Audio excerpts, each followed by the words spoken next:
kakabit muna natin to.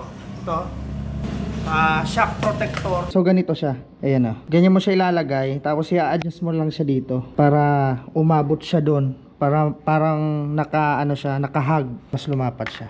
Ganito yan o. Ayan, dyan yan. Tapos isa dito sa baba. Yun. Ganyan mga papi. Diba?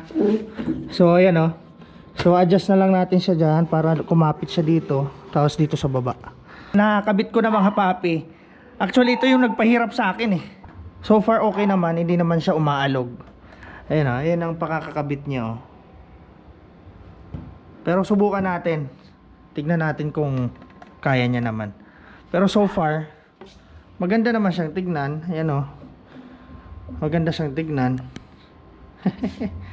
Okay na yan. Yan muna. Subukan natin.